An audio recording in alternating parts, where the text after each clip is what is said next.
If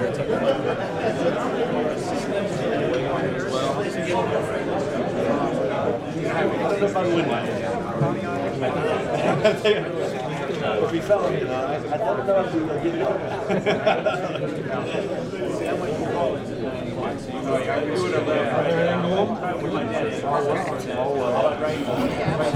Working a lot with Ross.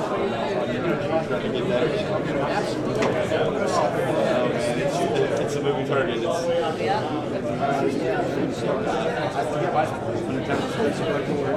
get the vice president. We need 2 more. That's what I'm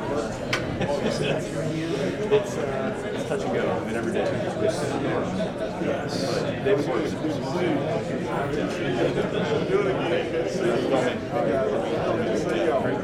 Great job. Governor, how are you, sir? I'm good. How we doing? I'm good. See all of you. How are you?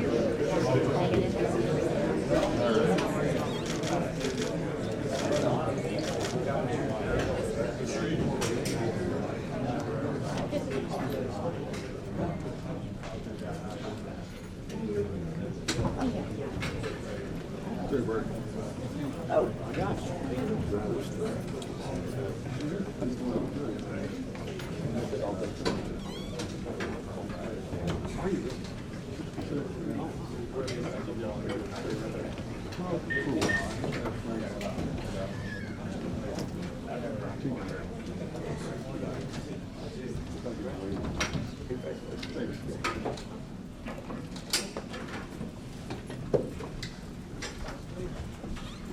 Okay, good morning, everyone. My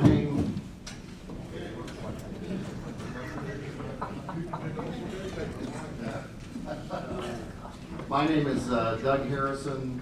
I have the privilege of being the CEO of Wheeling Hospital through a management agreement with WVU Medicine. I want to thank everybody for being here this morning, especially on such short notice, to welcome the governor and the president of the university and the president of our health system. And I'll introduce those folks. Also want to thank, I look out in the audience and see a lot of our elected officials. Thank you very much for being here. I see members of the board of directors of both Wheeling Hospital and Reynolds Memorial Hospital. Thank you all very much for being here. I want to give a particular notice to His Most Excellency Bishop Mark Brennan is here as well with us. Thank you very much right there. Larry Bandy, Chairman of the Board at Wheeling Hospital, also with us. This time I'd like to take a couple minutes. We have with us today Dr. Albert Wright, who is the President and CEO of West Virginia University Health System. He's going to be our first speaker this morning. Dr. Gordon Gee, President of West Virginia University, is with us as well. And all of you know Governor Jim Justice is here as well. Thank you very much for being here. So appreciate it. And without further ado, Dr. Wright.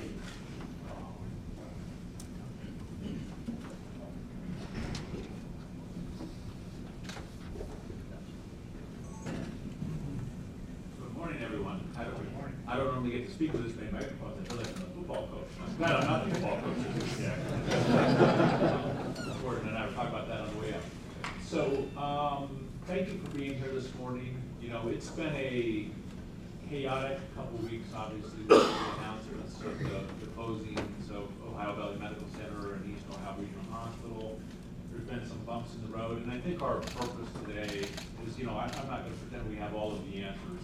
I think our purpose today, you know, between the university and the state officials here is, you know, to reaffirm our commitment to the Northern Panhandle, talk about what we're doing now, what we're going to do in the future, why I think the next couple months are going to be a little bit tough around here. I'll tell you, if you work in the emergency department at Wheeling Hospital or Reynolds Memorial today, you're very busy, right? And we've had to be very creative in the last couple of days, but it will get better, and we'll put resources, we'll fill some of the gaps in care over the next 6 months that I think will help us to move forward. So I want to talk a little bit today. This is, you know, this is the footprint of veterinary medicine around the state. You know, the yellow counties are places where we really do view ourselves as the academic medical center of the land-grant University of the State of West Virginia. You know, and we increasingly have a statewide footprint. The yellow shaded counties are counties in West Virginia where we have a clinical presence. The blue are out-of-state counties where we have a clinical presence. And those dots are hospitals that are either owned by the system, managed by the system, or tightly affiliated with the system. And when you look up in the northern panhandle, we've actually got a significant amount of assets in this part of the state. And one of the things I've shared with folks over the last few weeks is, you know, it's tragic to see the two hospitals that are closed, but we're probably long-term going to have the right number of hospital beds in our community. We have to change the mix of some of the services in the community. And that's really been the focus we've had over these last few weeks, is what are the gaps in the community that we have to, you know, fill up. So here, we met Doug Harrison in that circle right there of those 5 hospitals. We met Doug Harrison, who is here at Wheeling Hospital. We're excited to be working closely with Wheeling Hospital, and also oversees Harrison Hospital in Ohio. Dr. David Hess, where you at, Dr. Hess? Dr. Hess is our CEO of Reynolds Memorial Hospital and Wetzel County Hospital here in West Virginia. And Dave Phillips is our CEO of Barnesville Hospital in Ohio. And these 3 gentlemen have been doing a great job of working together over these last few weeks to, you know, to get ready as we move towards kind of what the face of healthcare looks like up in this region. As we've done our gap analysis and looked at, you know, what does the closing of East Ohio and OBMC mean? You know, there are kind of 3 focus areas that became pretty obvious that we wanted to spend our time on. One was emergency care, right? So even though OBMC especially had gone down in the number of patients it cared for over the last few years, they were still seeing about 40 patients a day. And so it's about 15,000 visits a year, and then you had more from East Ohio. So we've got to figure out how do we take care of those folks, and how do we split out the people that are truly emergency room patients versus those that need to be seen, but maybe not in an emergency fashion. Second thing we looked at is behavioral health. And this is the area that has kept me up at night the most over the last few weeks, because neither Wheeling, none of those 5 hospitals, Wheeling, Reynolds, have a significant behavioral health component. That was almost exclusively captured at the Ohio Valley Medical Center campus. And I've probably had 350 phone calls over the last few weeks trying to figure out what we're going to do around behavioral health. So that's going to be part of our plan. And the third is just job preservation. You know, there are a lot of people who work with those hospitals. There are a lot of good people who work with those hospitals who are very loyal to those hospitals. And so we want to try to find a spot for as many of those people as we can. So that's really become the 3 buckets that we focus on. Emergency care, you know, you can't open a new emergency room overnight, but there's a handful of things that we have done. And, you know, I was talking with Corrine Simon, who's our chief operating officer here, and Dr. Hess from Reynolds. They're seeing record days in their emergency departments right now, and they're handling it. They're doing a good job handling it. But there's a couple things we're going to do. We have filed a certificate of need, or we're about to file a certificate of need at Reynolds Memorial that will add 9 to 10 exam rooms at that ED, which will take them up by about another 15,000 visits a year. We have hired over at Reynolds a number, I think 5 or 6 of the emergency room physicians. We have a medical director here today that is going to be joining us. And so we're doubling up on some of those shifts to get more folks in. So you'll see that expansion and the immediate things we're doing at Reynolds today, which are helping us to handle that volume. Here at Wheeling Hospital, the team a couple months ago, actually in anticipation of this, opened a fast track, a 5-bed fast track unit, which I think is very smart of them to do, which again, a lot of your patients that come to emergency rooms aren't true emergencies. They need to be seen, but you know, if there's a way we can triage those folks when they come in the door, get the lower acuity, get them in and out quicker. So Wheeling not only responded by opening that 5-bed fast track unit, but they're now running that fast track unit really from 7 a.m. till about midnight at night. So it's a constantly humming type thing, which I think makes good sense. Harrison County Hospital is going to open another operating room, which and Doug Harrison and the team or coordinating moving some of the surgeries from OBMC out into that hospital. So you'll continue to see us do those types of things. A number of the physicians that provided surgeries at OBMC are being moved over to either Reynolds or Wheeling or an ambulatory surgery center at Wheeling. So most of that care is happening through physical renovations and capacity enhancement. I think it's going to be tight over the next couple months. I think we have a plan to handle it, and long term, I think we'll have a good plan to handle it. The other thing we're going to do, and again, I can't stress enough how many of your ED visits can be seen in urgent care. We're looking at opening between Wheeling Hospital and Reynolds Memorial Hospital, working together to open 3 more urgent care centers throughout the area. We're going to put one in downtown, which will help that downtown population, one in Benwood, and one in Mount Olivet. And those will be staffed by the same ED physicians that you see in the emergency departments today, but they'll be in the urgent care setting, and we'll tie them into our electronic medical records. So, over the next 6 months, I'm very comfortable that we've got a good plan for urgent, emergent care. Behavioral health, this is the biggest gap for us, and this is a day-to-day challenge right now. We are in both of these hospitals, Wheeling Hospital and Reynolds Memorial Hospital. Long-term, we need to open psychiatric units or behavioral health units. So we're going to be further ahead at Reynolds Memorial. We are clearing out the 5th floor. We actually cleared out the 5th floor. We're going to have to do renovations. We're trying to figure out how long those renovations are going to take. But we'll definitely solve adult behavioral health beds at that campus. Now, these have to be rooms. They're not regular hospital rooms, right? Because you have to be able to equip them for patients that are having, potentially a behavioral health crisis. Patients could be a danger to themselves or staff, so there are certain things we have to do to work with the state to get them approved and make sure that we're safe and we can lock those units down. Long term, there's some shuffling that Doug Harrison and the team are going to do at Wheeling, but I think we can do the same thing and create a unit at Wheeling Hospital that I think will help in the long term to solve that problem. But it's going to be tight over the next few months. The state is doing a great job of assisting that, so I very much compliment the governor and his team. They have found some dollars that will help us with those renovations. The Department of Health and Human Resources is working well with us to expedite the process, the approval process, so that we can get those renovations done and moving forward. We're going to have to also figure out the pediatric and adolescent component. That is one thing that's keeping me up at night a little bit. There was a great Robert C. Byrd building here that had 30 beds for peds and adults. And I will tell you, at 10 o'clock last night, Dr. Hess and I were on the phone for a patient, 13-year-old young man having a behavioral health crisis in the ED at Reynolds Memorial, that we needed to get down to Morgantown. And we're just going to have to slog our way through it for a little while and find placement for these kids, whether it's in Morgantown or in Clarksville or in Charleston, until we can get some services back up here. But we will do that in the long term, and we're committed to it.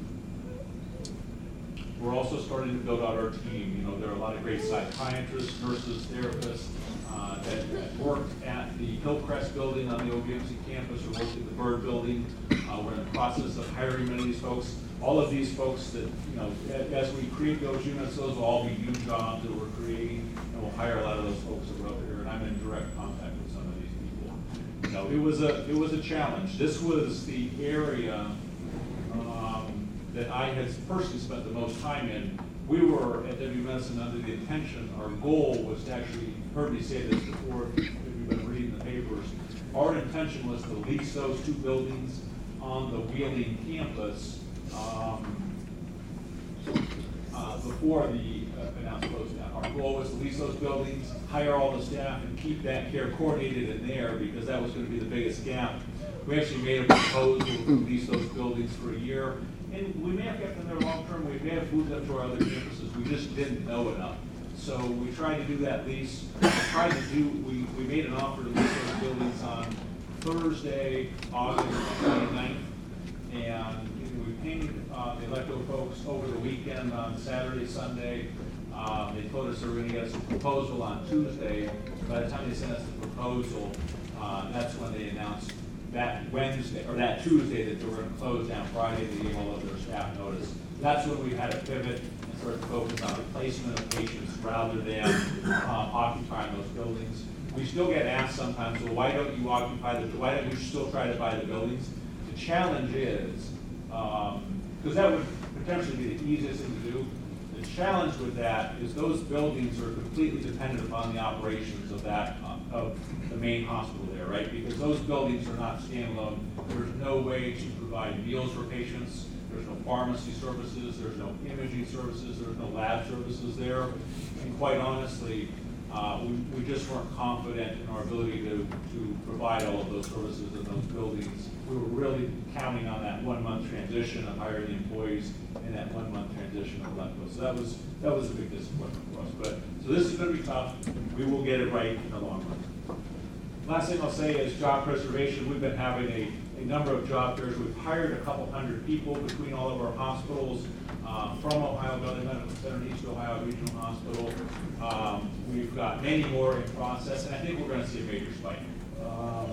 Because now that the hospitals are actually closing or closed, I think the employees are realizing some of the finality, and they're starting to come over. And we've got lots of jobs, and we want to hire all these people back long term. I will tell you, I've gotten to know a number of the physicians at Ohio Valley Medical Center in East Ohio over the years. I've talked to a number of the staff, especially in that psychiatric area over the last few weeks. These are good people. You know, these people worked at that hospital for a long time. We want them on the team. The good news is, unlike when a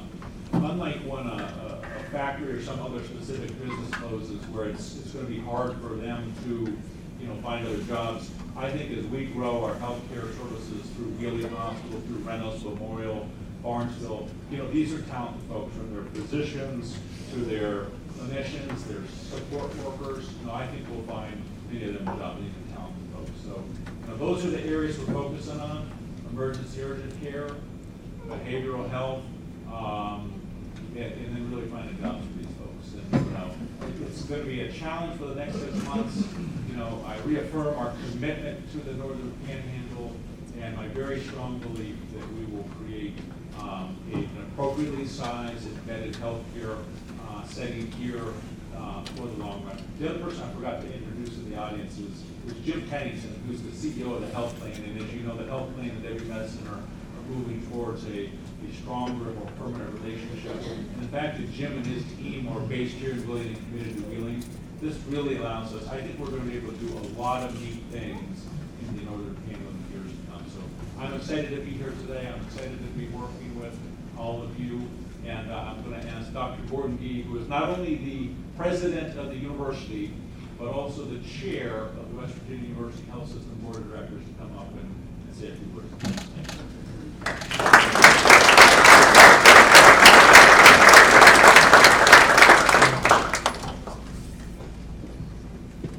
So, ladies and gentlemen, I'm honored to be here, and I'm honored to have an opportunity to share this time with our CEO, Albert. As he explained to you, has done a wonderful job, and we're grateful to have him in that leadership role, and obviously with our governor. I'll have a chance to say something in a minute, but I want you to know that I was here on Saturday to the Wheeling Parade, the 250th anniversary of Wheeling. It was great fun. Brought the marching band. That was the reason I'm here. And our marching band was marching where our football team was playing. And I just want you to know we're going to build a football team of which our marching band can be proud. So I just want you to know that. So Wheeling and the Northern Panhandle have always been something that has been very special to me, obviously. As president of the university, we get marvelous students from here. The Catholic high school is just a great feeder to the university. Wheeling Park is one of our largest high schools, and we get a lot of students out of there. And we get a lot of talented people who come from the university to be here. And so Wheeling is an enormously important part of the institution. Now, Governor, West Virginia is shaped oddly.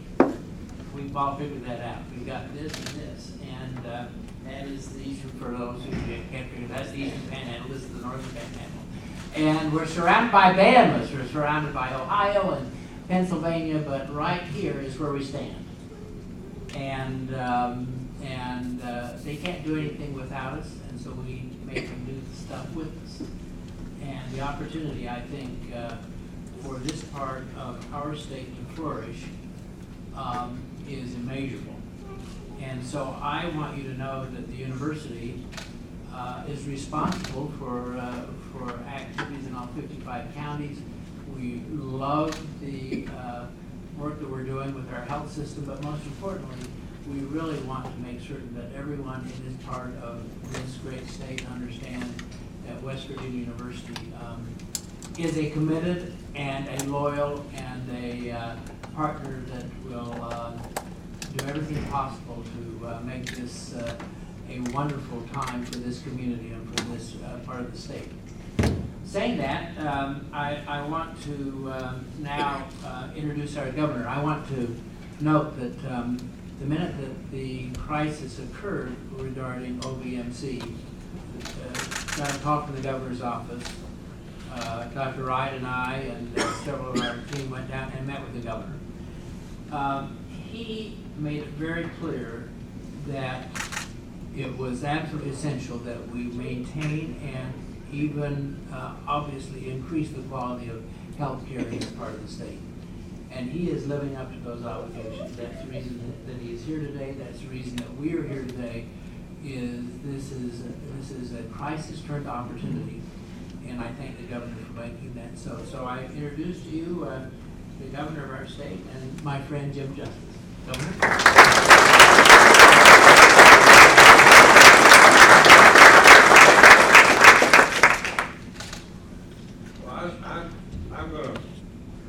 I guess you can hear me. I don't know how all these, I'm gonna sit right here and talk with you, and I hope that all of our news buddies here can hear me, but, I'm gonna talk to you just as straightforwardly as I can. And, here's what I would say. I would say that, 2 or 3 different things. First of all, you have a crisis. You know, I'm usually pretty good in crises because somebody's got to make decisions and somebody's got to really get something done. You know, you have many dignitaries here today, starting with our bishop and our elected officials, and I'm not going to go through all the different names of everybody, but let me just tell you this, that when this came to me, my first reaction was just this. You know, you've got 1,200 jobs, 900 jobs in West Virginia.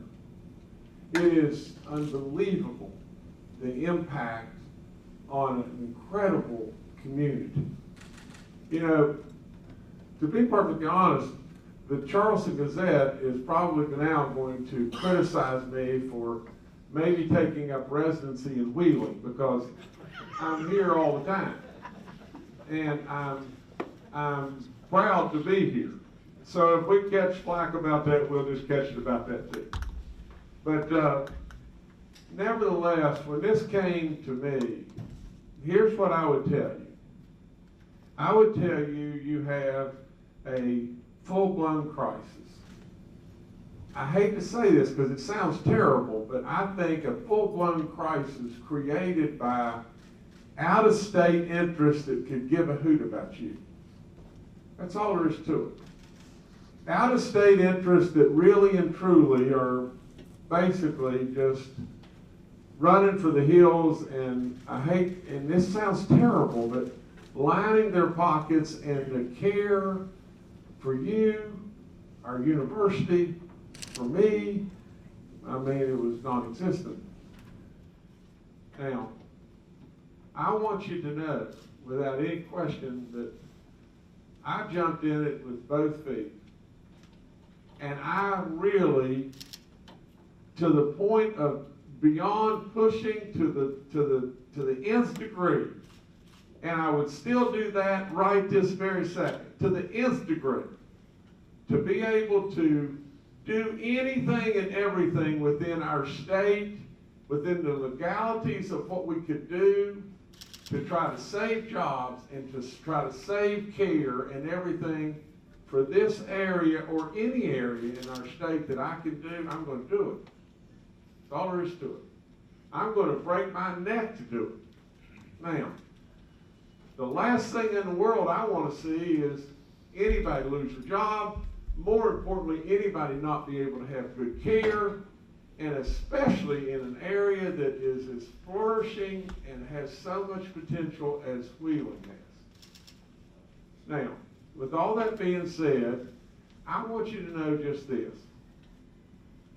that when it came crunch time, stuff had to be done. You know who really stepped up to the table? Who bellied up to the bar was WVU. Now they did. And at the end of the day, if we don't recognize that, we are not being fair. Is it going to be perfect, the transition? No way. Albert and I sat on the Thursday that he's referring to. We thought we could very well come here on Friday, and the days were all running together, but that probably was that last Friday or Friday before last?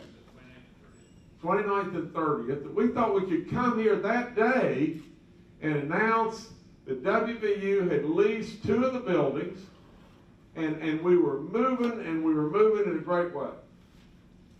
Well, Friday came, and he expected to have a lease on Friday morning. You know, that's all there is to it. And no lease came.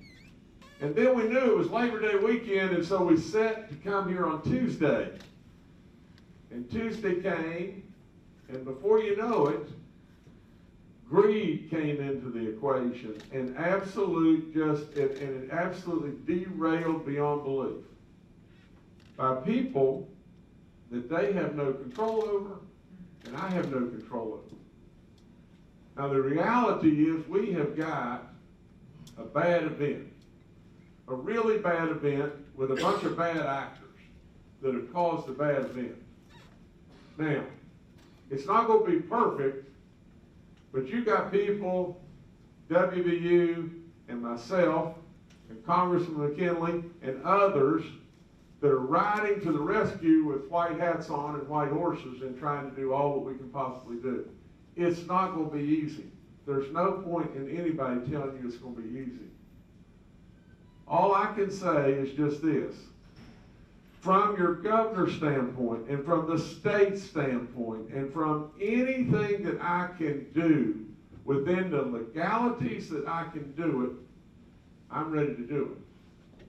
Anything in regard to the buildings, anything in regard to helping WVU, anything in regard to doing just this, and that is stabilizing the care and absolutely trying any way and every way we can to save the jobs.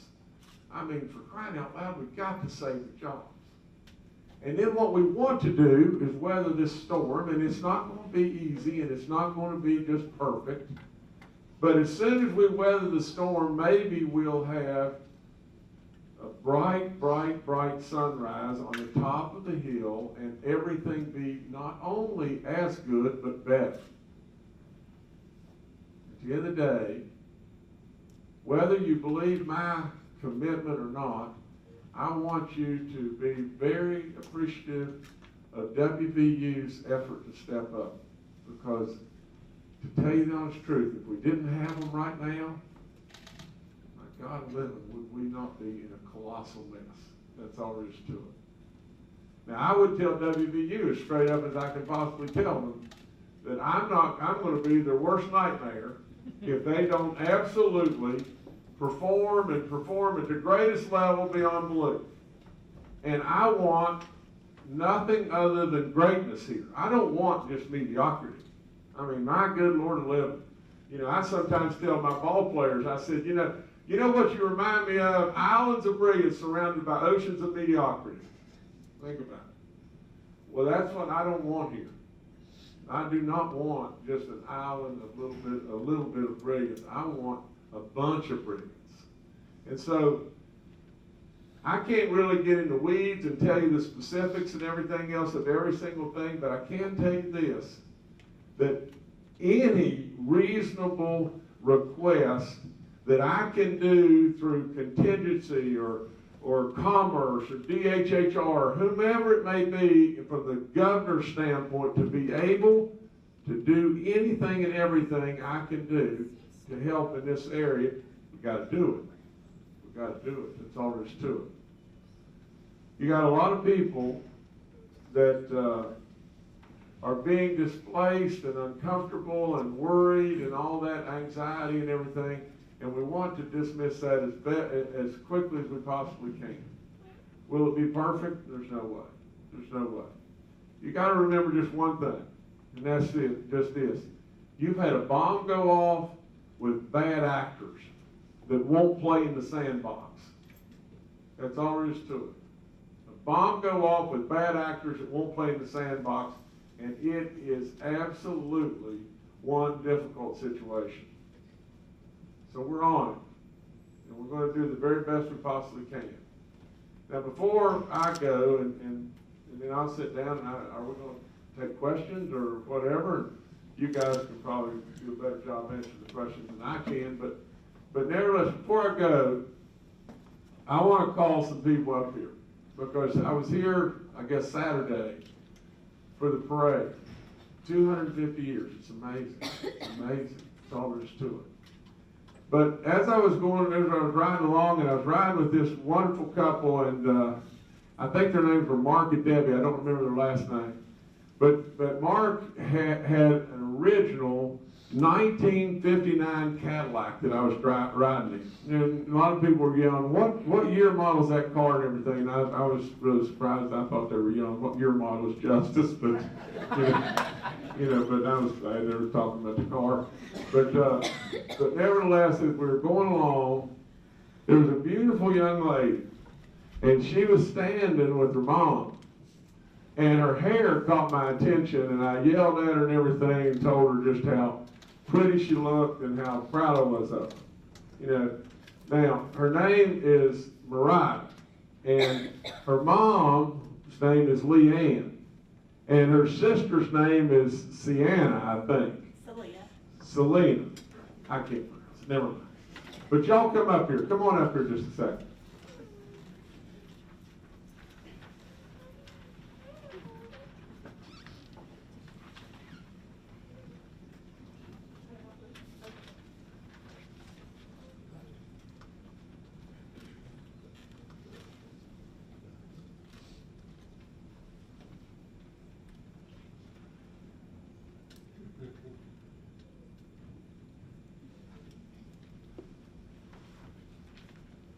Come on over here, girl.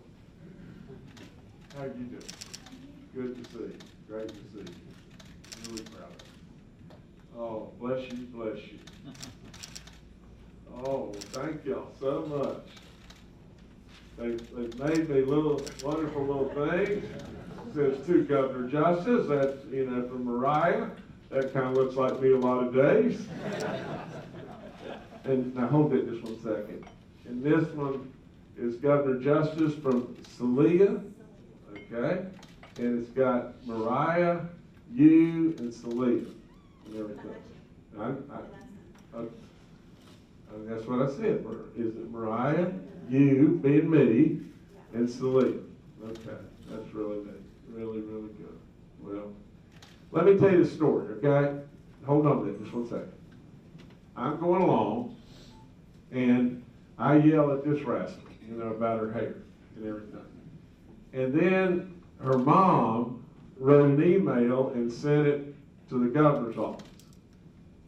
And basically it just said just this, is from time to time in this world, we as people just don't stop long enough to tell like somebody like this beautiful young lady how pretty her hair looks and how pretty she is, and how precious she is to all of us. Her mom wrote to the governor's office and to thank me for taking the time to stop and yell at this little rascal. And I would just tell you all just this. And this is exactly, to me, would be our message always. You know, whether you buy it or not, I didn't choose to run for governor for me. You know, I chose for them. You know, and in this situation that we're in right now, to be perfectly honest, we've got a tough situation, and WVU is choosing for us too, and so am I. And in all of this, together, if we'll constantly reach to one another and tell each other that we love them and we really do care, together, we'll get through this. Now, this little rascal's had some tough days, and we're not going to get into all that. But on that day, at least, she had somebody that was yelling at her that she really said, recognized me and saw me. And it meant something to her. And I will tell you just this, these bad actors that didn't play in the sandbox with us, they will go their own way. And we will win if we'll just stay together and love each other as we should always do. Now that may seem just like, well, it's just, it may even seem corny to you. And if it does, shame on you. Let me tell you just this. I tell my ball teams this all the time. I tell my businesses this. I tell the government this. I would tell you just this. If you can find an organization that the boss really cares for his employees, or the coach really cares for his players, and you can find a situation to where the players or the employees really love and care for the coach or the owner, and then you can find a situation to where the coach or the owner makes it mandatory that the players or the employees care for one another. It seems so simple, but I don't care if it's a school or McDonald's or us or the state or this situation, you'll win. You'll win. Absolutely, you'll win, and you'll just keep winning and winning and winning. It's just as simple as that. Coach has got to love for the players have got to love the coach, and the coach has got to make it mandatory that the players love one another. Now, at the end of the day, I want you to know that we love you, and we're proud of you, your rascal, and your mom, and this little rascal here. And we're proud of all Wheeling and all this area. In some way, somehow, honest to God, you have got a 350 pound on a good day, on a day that we didn't have too much to eat. You've got a 350 pounder that truly, without any doubt, is not going to stop until this situation's fixed. So anyway, I thank you for having me, and I'm going to go sit down. I thank y'all so much and everything, and God bless you in every way. Thank you.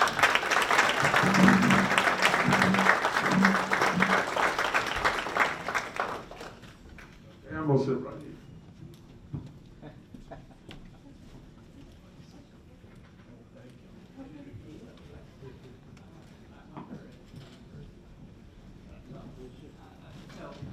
We're asked the governor to sit right here, and so if there are any questions that you'd like to have, Albert and the governor will fill them, and I'll look smart. So there we go. So we have a question right here. Thank you. Thank you all for being here and for working together to help us deal with this crisis. I have two questions for you. Number one, I've been seeing a lot of calls on the legislature from Marshall County, Lisa Zukoff, about the Black Lung Clinic at OB that will be closed as well. We have a lot of coal miners in this area, a lot of retirees, and they're really concerned about, how is that function going to be fulfilled? Have you all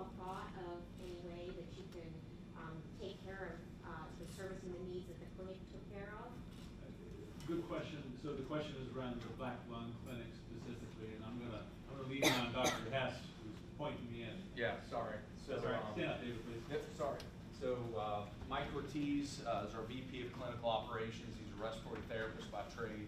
He was far ahead of this. He actually brought on OVC's head of respiratory therapy, and she's in the process of taking over the Black Lung Clinic and working with the pulmonologist to do the reading and see the patients in it. So we're out in front of it, and we'll have more back to you and the press as soon as we get that completed.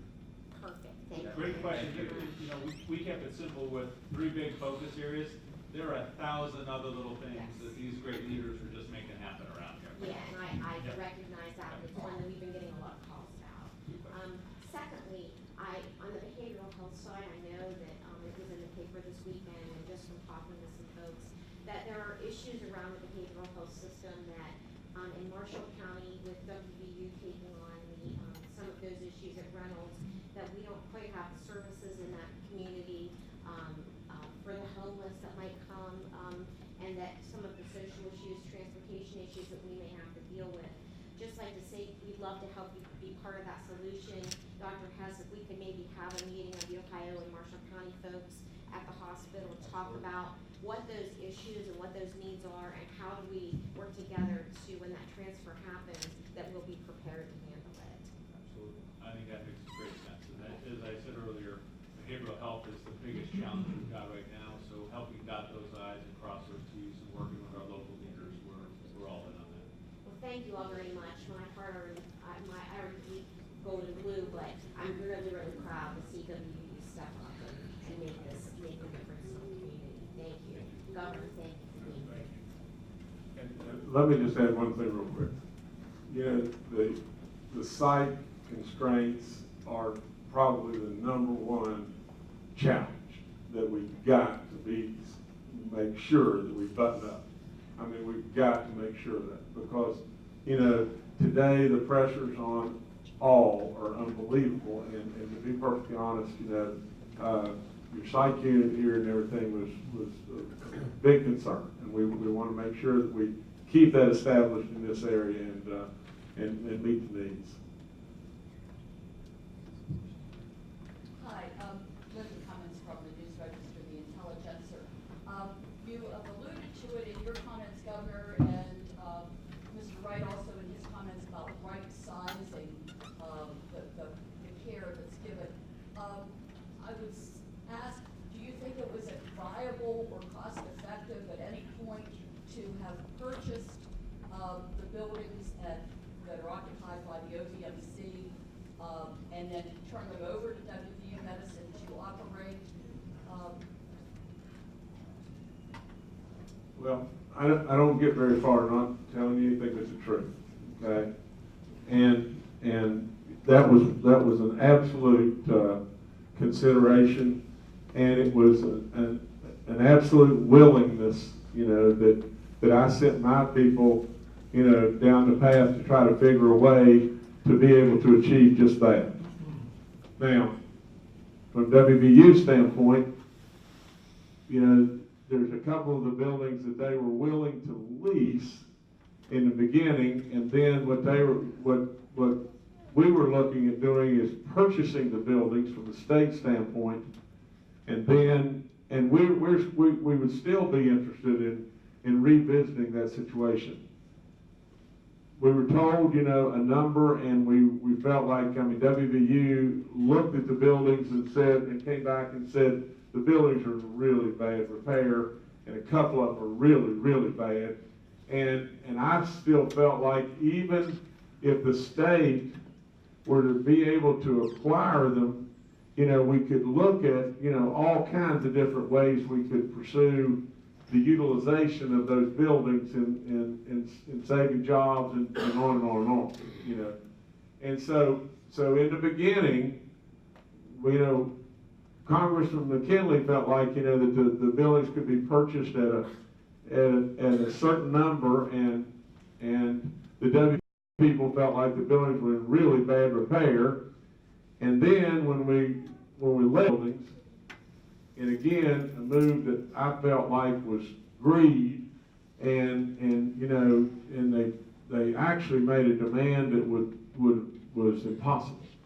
And so, but the building situation was at play, and I, to be perfectly honest, you know, here's exactly what I did. I tried to say, okay, hold on here, everybody stop, full stop, because we're not going to be able to get there with WVU purchasing the buildings right off the get-go, because WVU didn't want to do that. But I felt like, well, maybe that's the responsibility. The state could step into that side, and WVU could step into taking care of the care and all that side, and at least we'd have an opportunity to move forward and everything. And then, like I said, the bad actors in the sandbox just, you know, forgive me, but peed on our parade.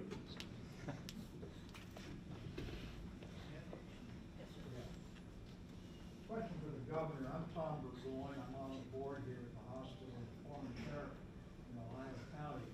And of course, those psychiatric patients have to be transported from here to other locations across the state.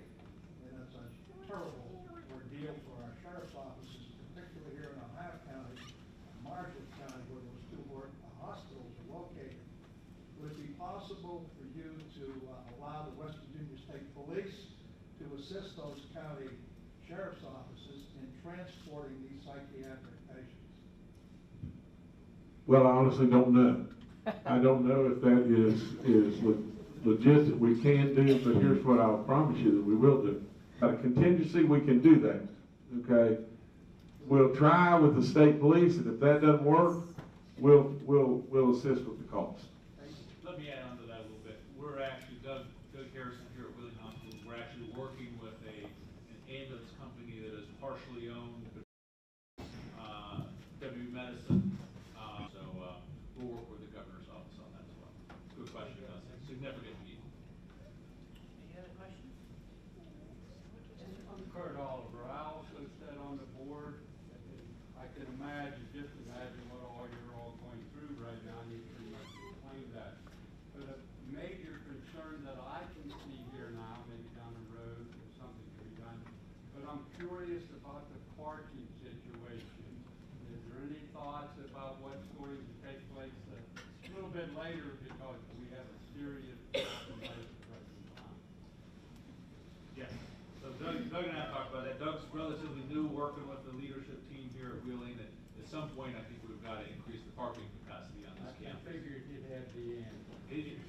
Doug, now's your chance to shine.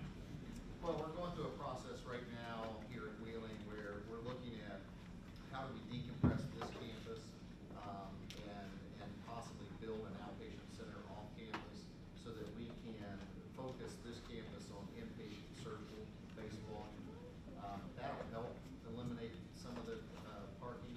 It won't be enough. I mean, we'll have to look long term of whether we build a garage or do something to that. But we are going through that process right now of what we would build. We're looking at how we right size that building. So that'll help decompress, I think, a lot of the parking here on this campus. I'll also mention that where's John Castorius back here, my VP facilities. We will likely be opening up another 100 to 150 slots, parking slots back up on top of the hill once we do the slip repair on the hill. And that'll be for taking employee parking, moving them back there. We already run the shuttles. So that'll open up another 100 to 150 parking slots as well. Very good, thank you. One last question. Yeah, Gary Hill, I'm on the board also. With 50 of the beds coming in, is there a problem with certificate of need?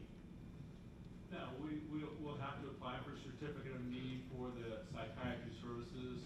There is definitely a need in this community, so we don't think it'll be a challenge in getting that certificate of need. The governor's office and the Department of Health and Human Resources have also pledged to help us expedite the process and move that forward quickly. Yep.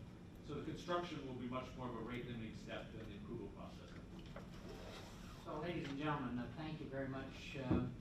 Bishop, thank you for being here. Welcome to West Virginia, to our colleagues from the